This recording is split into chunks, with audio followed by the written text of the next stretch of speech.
and this 30% for your utilization, and 30% for what is used to calculate your score. So why is this important? Why is it important at all, and on your credit report?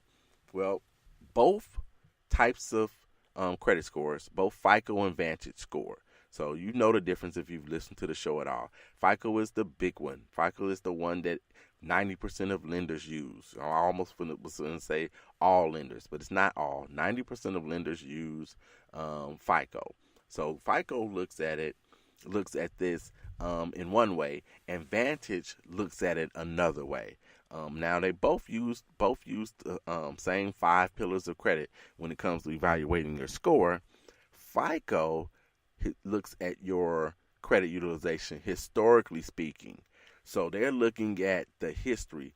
What have you done historically with your accounts? Have you been good with them? Have you been bad with them? Have you been medium or whatever it is? That's how they're looking at your particular accounts. So to them, when you have that low utilization, you've got a low utilization, you're under 30%, they got a low utilization, they're absolutely giving you more credit the lower and lower you get, because you've been a good steward. They're looking at your past and you've been a good steward over your credit card. So they're giving you credit, if you will, for that, and your score is going up. Now, Vantage score, and people wonder, why is my Vantage score so different than my FICO score? Why is one higher than the other and whatnot? Well, Vantage actually looks at these same 5 pillars again. However, when it comes to credit utilization, they look at it a little differently. And here's what they look at it. All of them are evaluating risk, right? They're making sure that you're credit worthy. They're making sure that if you are lent money, the probability of you paying it back is X, whatever that number is, right? That you will pay it back, you won't pay it back, or if I give this person too much money, then the likelihood of me getting it all back is scarce, or it's really good that I'll get it all back. So the way Vantage Score is looking at credit utilization is possible risk. So never mind that you never went out and had a crazy spending spree or anything like that on your credit cards. They're looking at it as risk. So when they evaluate how much of limits you have versus whatever balances you have, they're a little skittish, if you will, if you have a large difference between the balance and the limit. So if you've got a lot of money, a lot of quote unquote credit that you can use, you got $10,000 worth of credit limits, but you only have $2,000 balance. So you got $8,000 that you can go out and potentially blow at any day, at any point in time. And so Vantage Score is more fearful that you will do something of that nature. So to them, that is risky.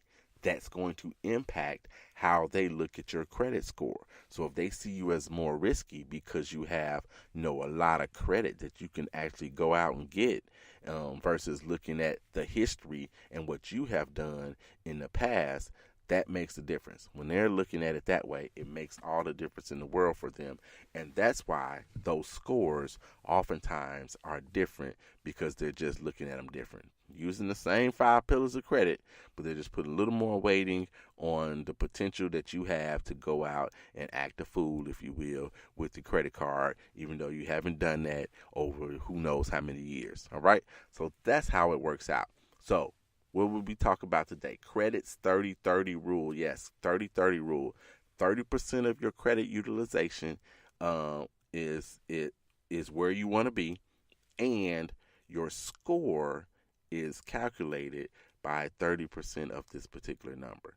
So it goes 35% for payment history, 30% for your credit utilization, 15% is your length of history, 10% is your mix, and 10% is the inquiries. So the second highest weighting is this particular pillar.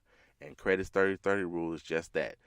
It's 30% of what makes up your score, and it is you want it to be at 30% or less to get the most bang for your buck when it comes to your credit score. So look, that's what I got for today, you guys. Look, I know we started a little bit late. We're not even going that extra long today. And I want to say thank you for coming in and listening to the 800 Credit Score Man Show. You know I truly appreciate appreciate you guys. Before I get out of here, you know how I got to do it. Kobe, Cameron, and Carter, I love you, and there's nothing you can do about it.